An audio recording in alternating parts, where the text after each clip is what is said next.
But now it is a simple thing which has been happening.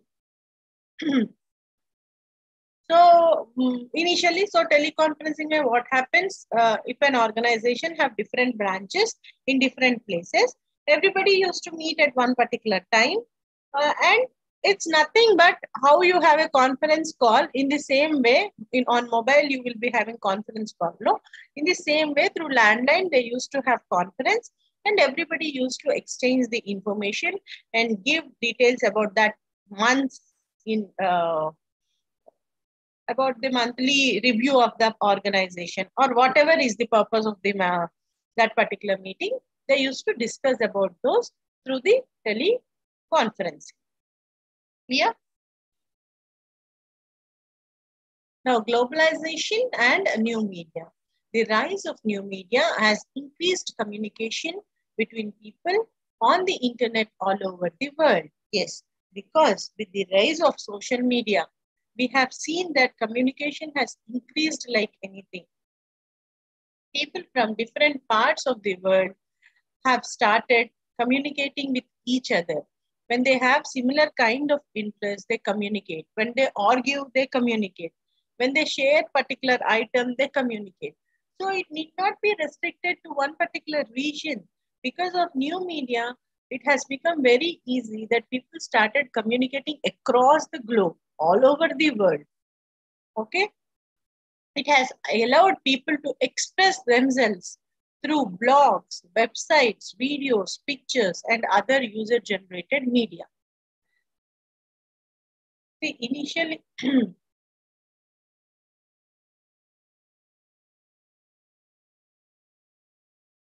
the slide has been changed. Can't you see it? For you, it hasn't changed? No, madam, it was not changed. We are seeing voicemail slide. Voicemail. Email is not changed still.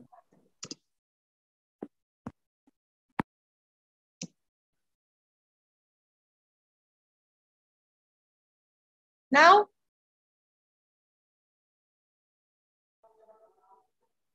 No, madam, still okay, voicemail. I'll again stop the share and I'll share it once again. Please wait for a second.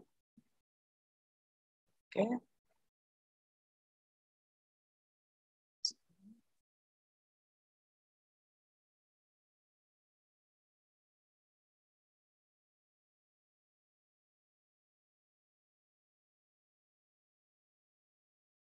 Now can you guys see this slide? Okay, globalization and new media.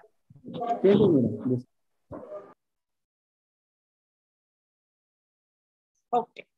Done. See what new media has done. It has allowed many people to express themselves through blogs.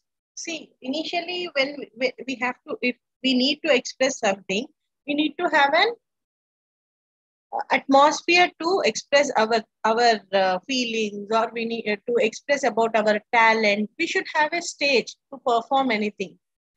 Whereas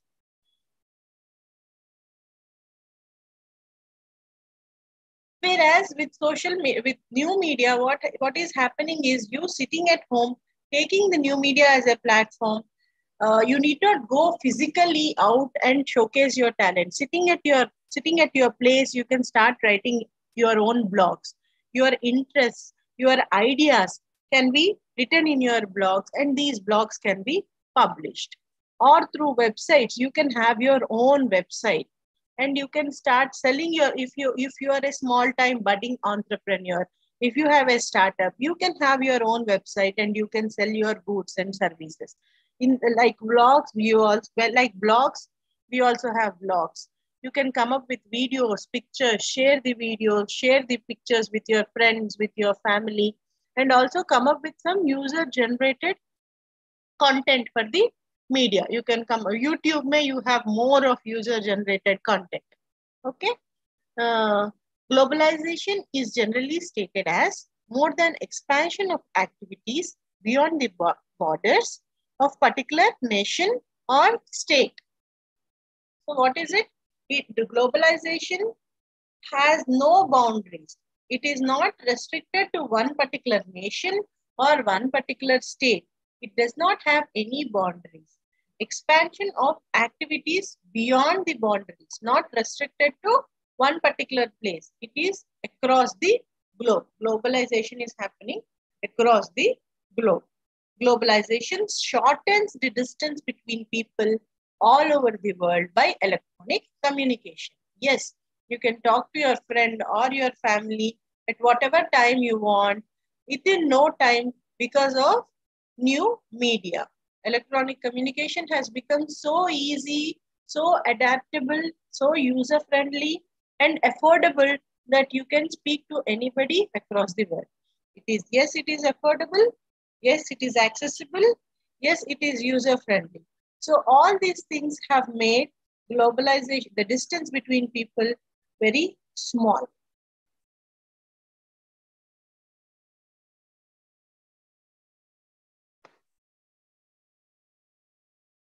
Am I clear till now? After this, we'll move on to the next unit. If you have any doubts, you can ask me. I can give you 2 minutes. Till that time, I'll open the other slide.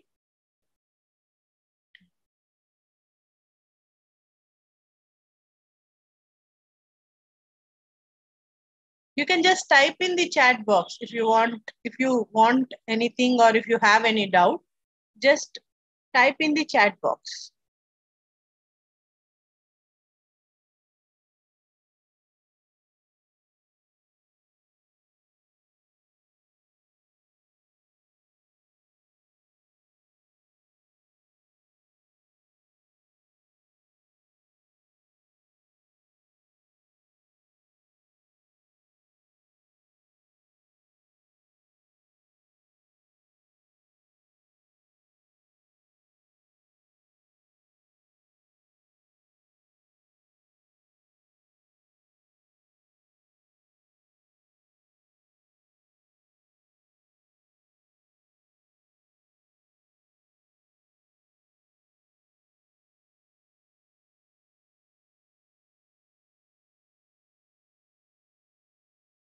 I will share the content with you.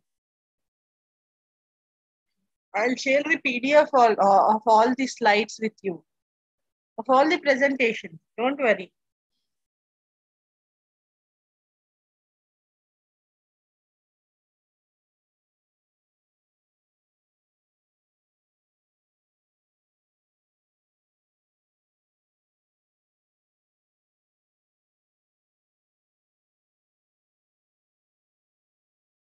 Okay.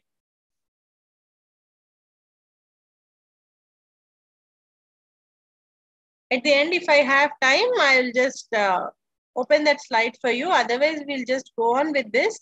Any which ways, I will share all the PDF of the presentations with you. Don't worry, at the end of the session.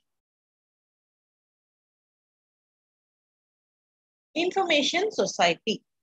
What information society is? ICTs are revolutionized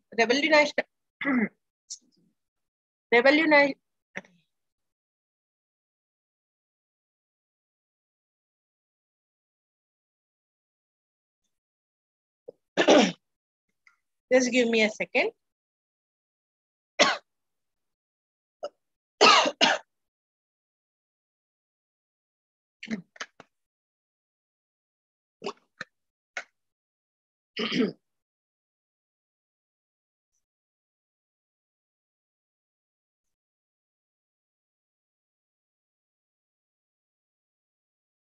ICTs are revolutionizing the way we work, transforming economy, forging new media relationship, and impacting on the way people live. Yes, information.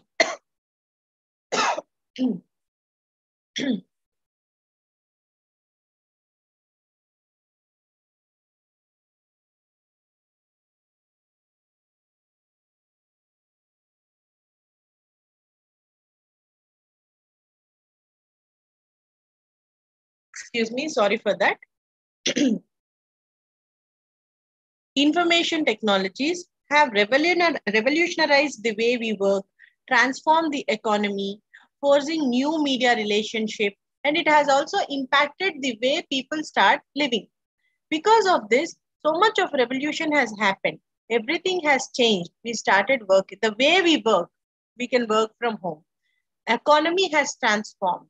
New media relationships are building up. And it has impacted the lives of many people. It has helped many people to grow. The small time business, few people have a few interests. Though they are working in particular sector, they may have interest towards cooking, towards painting, or towards some kind of work, towards music, towards dance. Because of new media, what is happening? They can start sharing their videos, they can start sharing their ideas through social media. And because of this, there is a new way of how the people start living. Since 1980s, information society has been one of the key terms used to describe today's world. Digital technology came into prominence in the mid-20th century.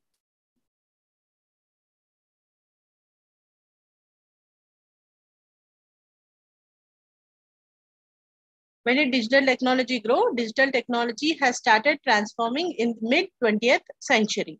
Digital technology has transformed how people communicate, learn, and work. Yes, how to communicate, how to learn, how to work. It has revolutionized everything. It has transformed everything.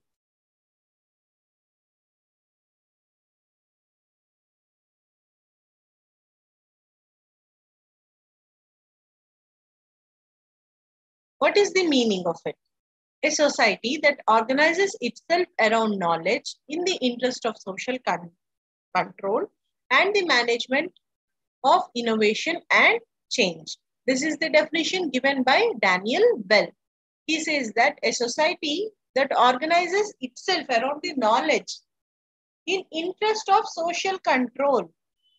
When a society organizes itself in the interest of social control and tries to build up a management for innovation and for change, it becomes a wonderful society. Okay, it becomes a very wonderful society. A new type of society, especially the new type of society where the possession of information is the driving force behind its transformation and development, where intellectual creativity flourishes. Yes, because of new media, every individual's intellectual creativity is flourishing. They can showcase their talent.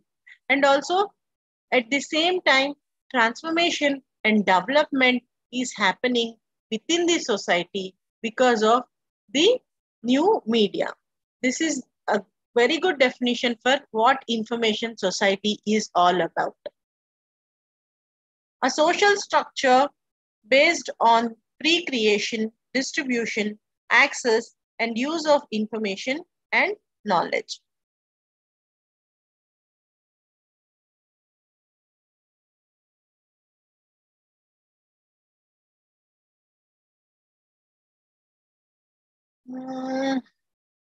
I think some technical problem is there today. I don't know why slides are not shown. Once again, I'll stop the share and I'll reshare it again. Let's see if it is happening. We'll do it. Otherwise, I will continue with the session and I'll share you the slides later. Okay.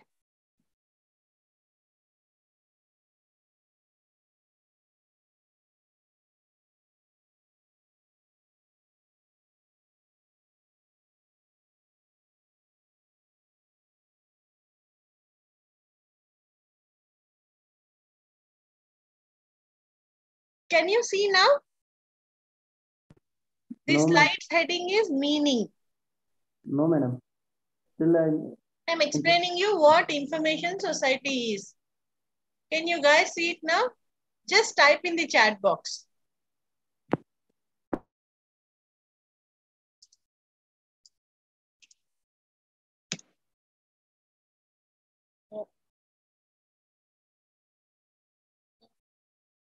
The problem.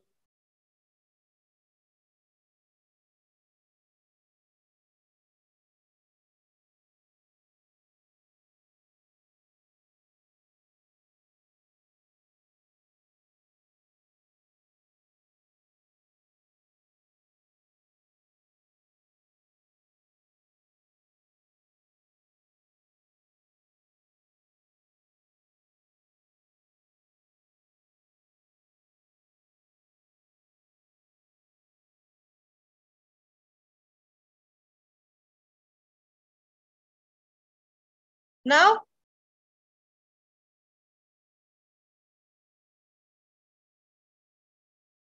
I have relaunched this slide. Now can you see it?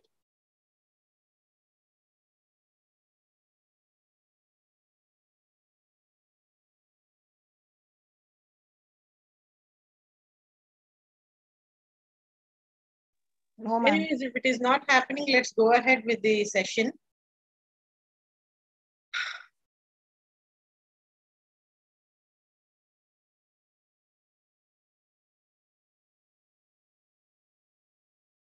And I'm explaining you what information society can now see your application. Okay.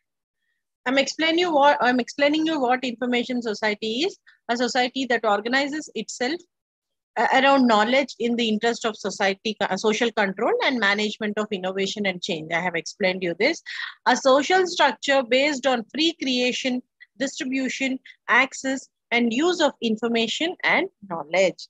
A social structure that is built on free creation and distribution and has access to all kind of information and knowledge. Introduction to information and society. First, understand what information is. What is information? When you're expressing something, when you're expressing your expression, your experience, your thought, your knowledge, it becomes information. When you're expressing it to somebody else, it becomes an information. So what is the textbook definition of information? Information is an expression related to an experience, the communication of knowledge and experience such as data, knowledge, learning, communication, and news. So what is happening? You are actually communicating about your thought process to the other person and you are telling what is happening. So that is the information. The act of informing or communicating knowledge or intelligence. It is act of informing or communicating knowledge or intelligence to others. Information in its general sense is knowledge communicated or received concerning a particular fact or circumstance. What is information? It is the knowledge that is communicated or received concerning to one particular fact or circumstance. Now let's move on to what society is. What is society? We all live in the society. Every day we hear this word society, society. What is society? Society is an human group that perpetuates itself more or less linked to one specific geographical region, holding its own institution and culture. Society is a group, a geographical region which has its own culture and its own institutions. We Indians are into one society. So we are organized. We have organized ourselves into a group. We have our own culture. We have our own institutions. So these are the societies. There are many societies. All the societies across the world form a global society. Okay, there are many societies, and the combination of all these societies is a global society. An organized group of persons associated together for religious beliefs. It can be religious belief, it can be cultural belief, it can be political belief, it can be scientific belief, or any other person. A group of people who associate themselves with each other. Why do they associate themselves with each other? Because probably their religious beliefs may be same. They belong to same religion. They have same beliefs. They have same faith. So they form a group. Maybe their cultural interests are similar. So they form a group. Maybe their scientific or political interests are similar. They form a group. That's how society is being formed. It is generally the organized group of people. Now, what is information society? How did it take birth? The origin of information society. Let's understand that. The origins and causes of information society lie in two interrelated developments: long-term economic development and technological changes. Basically, there are two causes for the development of information society. Information society has emerged because of two interrelated developments. What are those two interrelated developments? One is long-term economic growth, and the other one is technological changes. Many technological changes have happened in last decade, and also there was a long-term economic development over the world, over the globe. So these two have helped to shape up the information societies. It began with the reliance on primary sector, that is agriculture. Last session we have studied about agriculture revolution, industrial revolution, isn't it? So that's how it has started. It had started the reliance on like industry, forestry and mining. All these things help to emerge. It has helped in economic development of different countries. The secondary sector, manufacturing industry. Manufacturing industry is also very important for any country to develop.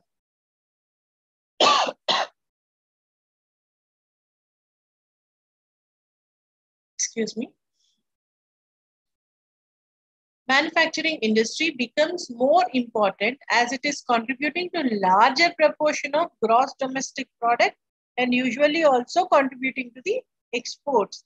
There are so many exports because of manufacturing industries, because of manufacturing industries, which ultimately helps in the economic development of any country. Technological change is a very major contributor to this process of economic development. Technology has changed so much that the economic development has grown like anything because of technological changes. Technology has developed, many new things have come up, manufacturing industry has grown because of the technology, mass production has started. Because of mass production, everybody is able to get that particular product at a very competitive price and at a very affordable price, because of which the overall economic development of the country has been increased because of exports, because of the buying power of the people. All these things have helped in the economic development of a country. Certainly, in recent years, the rapid development of information and communication technologies have vastly increased over capacity of process information. In last few years, there is a rapid development in communication and information technologies, which has improved the process of information.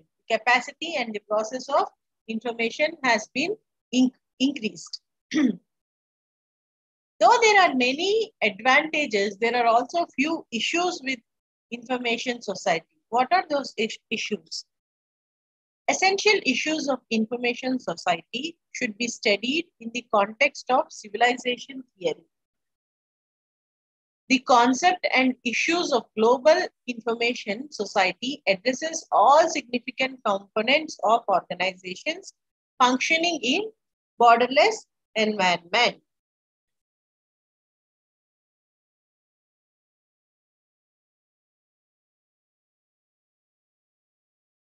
The concept and the issues of global information society addresses all significant components of different organizations functioning in the borderless environment. These are few issues with information society. Civilization theory. With regard to this theory, you have to understand the essential issues of what information society is all about. What are the issues with that in regard to the civilization theory?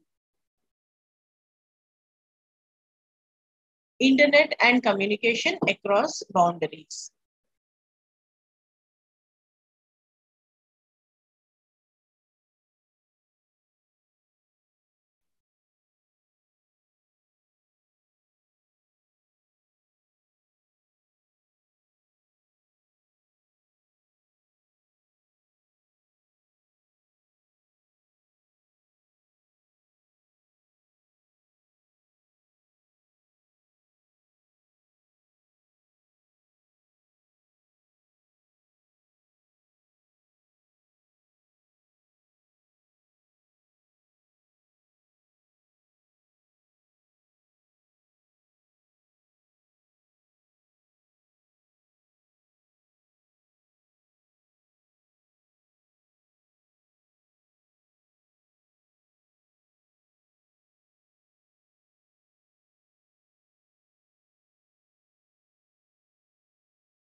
Hello, ma'am. We can't hear you, ma'am.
Can you hear me now?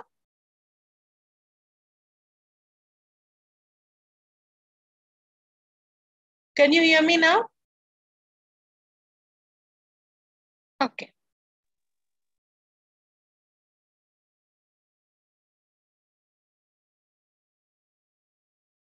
Development of digital technology. Have you missed on anything?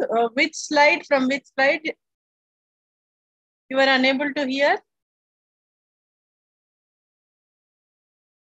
From which slide? Or should I go ahead with development of digital technology, or should I go back? Text me. Should I go ahead with development of digital technology, or should I go back?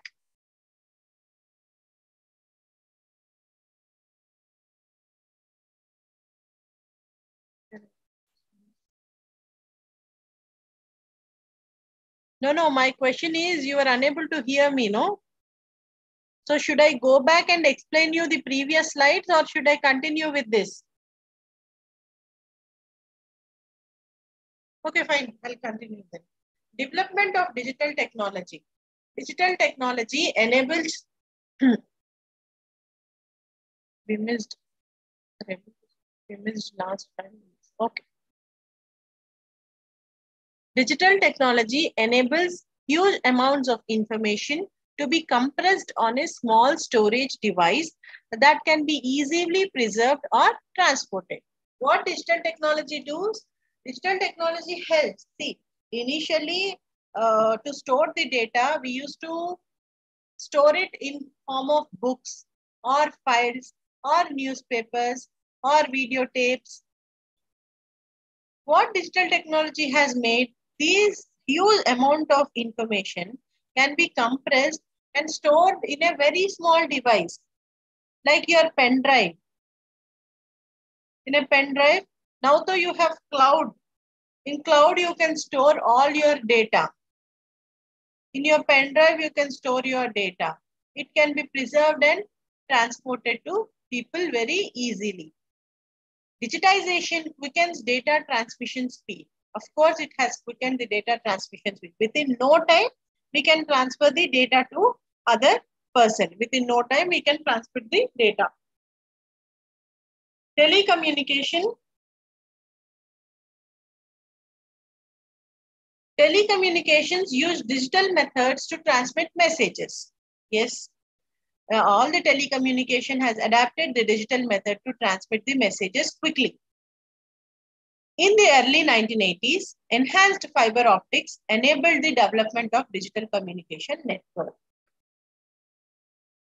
Digital technology has replaced analog signals for many telecommunication forms, particularly cell phones and cable systems. It is no more analog. It is all digital now, and it has helped, especially the mobile phones and the cable systems have been widely expanded because of this technology. Digital data broadcast system. In the early 2000s, digital computers ranging from desktops to laptops came in many sizes. Initially, before 2000s, there were laptops were not very common. We know that laptops were not very common. It was a luxury before 2000. Having a laptop was seen as a luxury. Whereas desktops used to be there in all the workplaces, not at homes. Now everybody has a laptop. At homes, at offices, they used to have desktops, and the people in a very big position used to carry their laptops, not like now. And the sizes were also very big. But after 2000s, in early 2000s and in early 2010s, laptops and desktops started coming in different sizes, small compact sizes also, so that it has become very easy for us to carry. Slowly, digital informations were saved in CDs and DVDs. This was way back in 2000s. Now nobody is using CDs or DVDs. It was in 2000, CD and DVD was very famous, and all the digital information was saved in CDs and DVDs. Then came digital cameras. There is no more reel. Initially, photographers used to buy reels. Those reels were placed in the camera, and then you used to click the photographs, and then they watch the reels. Then only you can see the photograph. Now, because of digital technology, all the cameras are with digital technology. You click the photographs, you can review the photo. If you don't like it, you again click the photograph. You can review it n number of times. Any number of times you can review it until you get the output you wanted, till you get the input you wanted. You can click again and again. There is no wastage of reel here. It is like you can just erase your picture. You charge your cameras, you take n number of photographs. Bluetooth. Wireless. Bluetooth, say you can send the information from mobile to mobile, and Bluetooth without wire, you can listen to the Bluetooth enabled audio buds. All these things are there. Digital divide. This is very interesting topic. What is digital divide?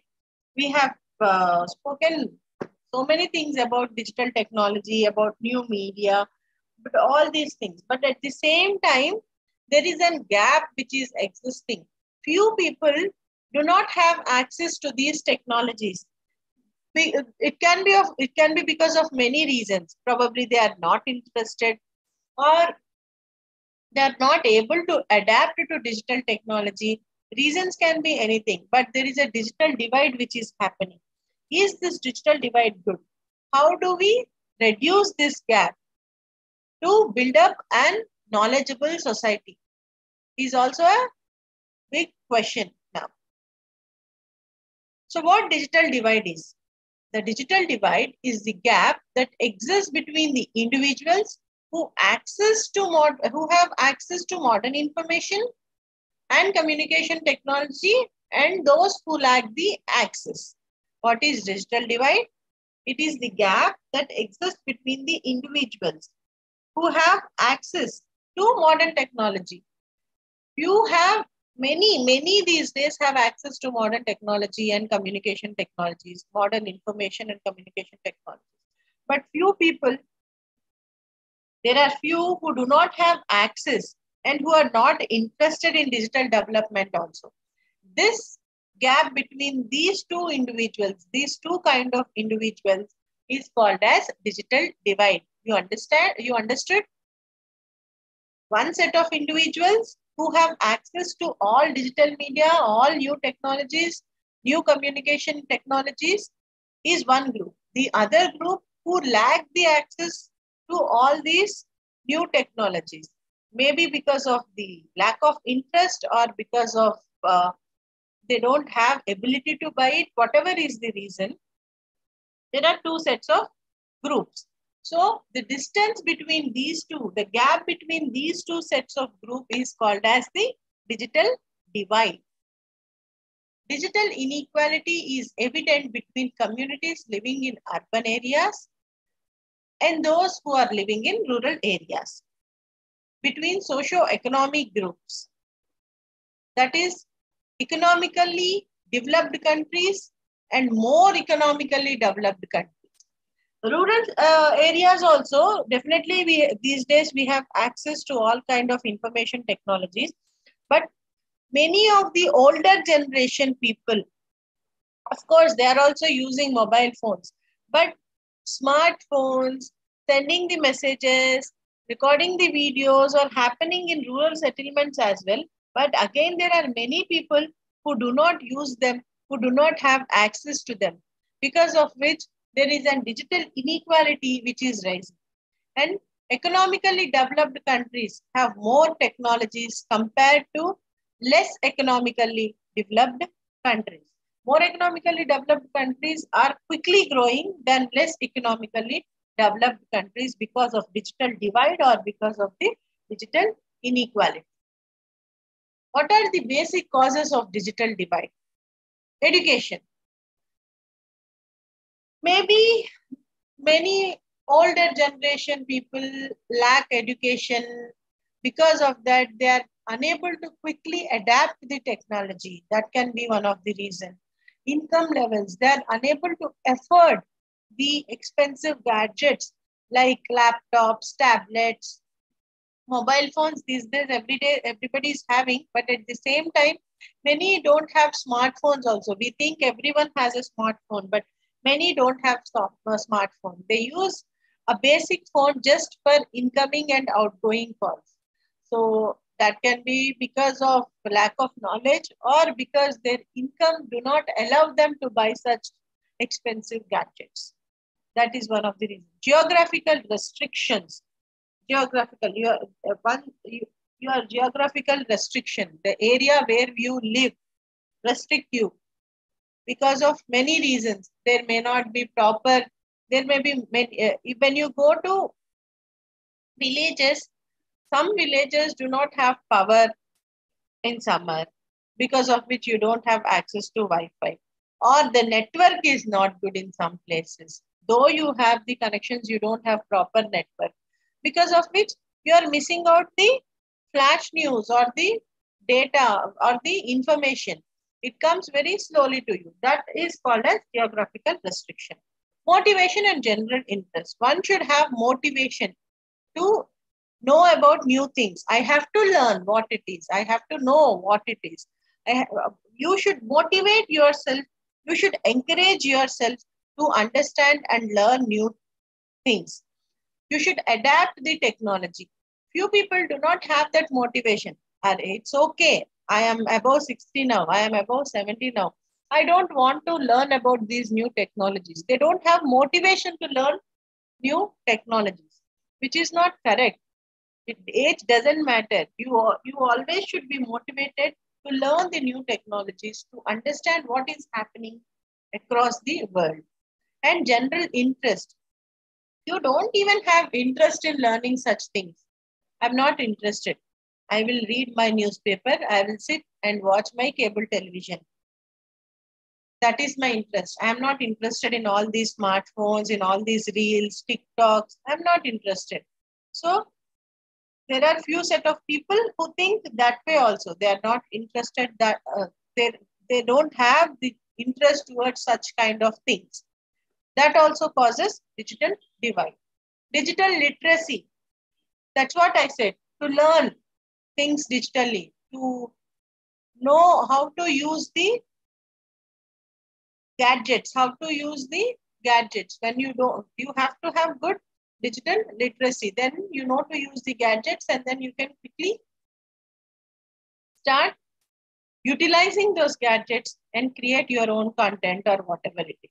So these are the basic causes of digital divide: education, income levels, geographical restriction, motivation and general interest, and digital literacy. How is digital divide impacting the societies? How is it impacting the societies? Digital inequality has significant distinctions among societies worldwide. Some of the most vivid outcomes generated by digital divide include digital divide on economy. Because of digital inequality, there are many things which are happening. There are many vivid outcomes. Digital divide should be eradicated. It should be erased. Because of digital divide, you have an indirect impact on the economy. You have an impact on the education. You have an impact on social spheres as well. So these are the different areas where you have great impact because of digital divide. Because of digital divide, you have great impact on these areas of economy, education, and social spheres. Now, how do you bridge this gap? How do you reduce the digital divide? How do you bridge the gap? How do you do it? Number one, increase digital literacy. You try to teach your own people sitting at home. You can teach your parents how to use gadgets, how to use digital technology. You can teach your elders because you know you have you are more adaptable to it. You start telling them. They need not go out and learn it. At the home itself, they learn. So you have to increase digital literacy among the people. Individuals should also do it. Develop relevant and local content. When do we get attracted? When we get content related to our own interest. When I feel that this particular content is relevant to me, I will see it or I will read it. Few people feel that this content is from my village, from my locality.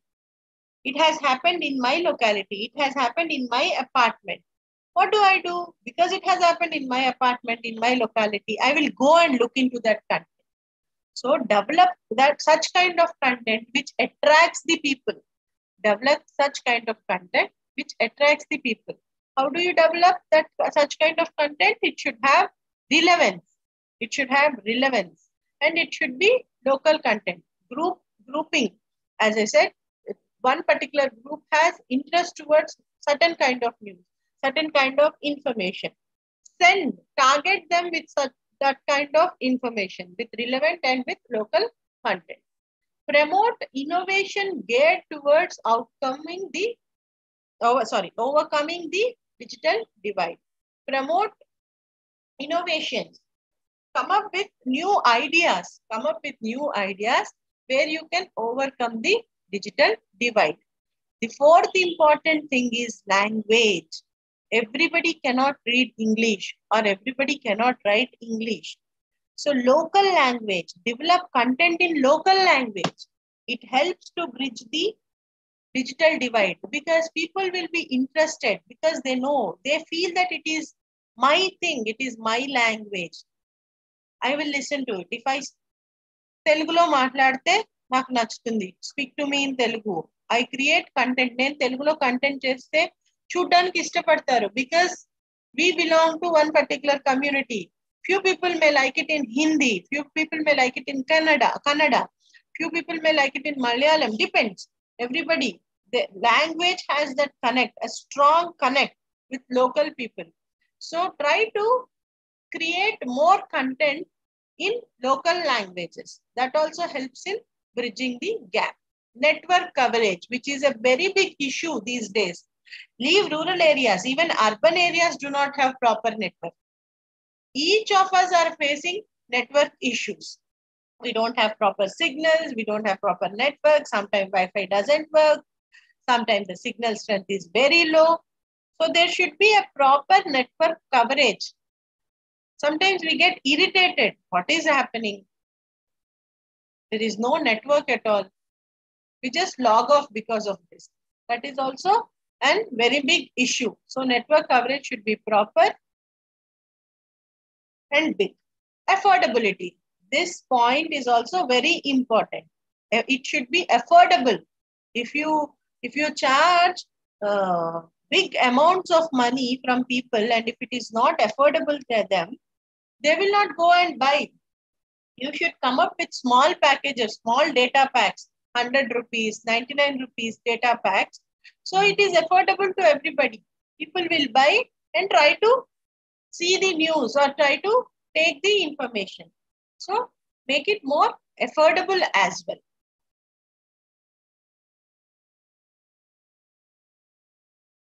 These are few things which helps in bridging the gap. Okay, I'll stop here for today. Let's meet in the next session. We have 5 minutes, like I'm giving you a few minutes. If you have any doubts, we can ask, or you can simply log out. If you have any doubts, you can just type in the chat box, or you can log off. We can meet in the next session. I'm giving you 2 minutes.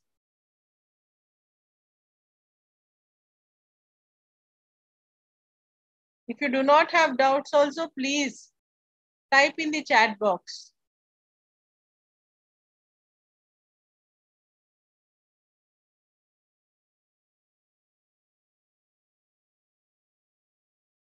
This is the 4th unit. This is the 4th unit. We have covered 4.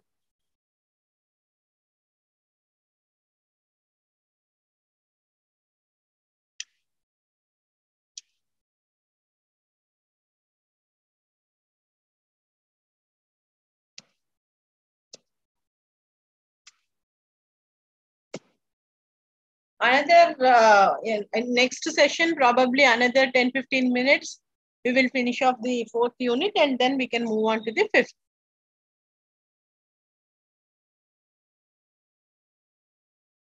So great, then if you don't have doubts, very good. Let's meet you all in the next session. Hope you enjoyed the sessions. Thank you very much for attending the session. Bye-bye and take care.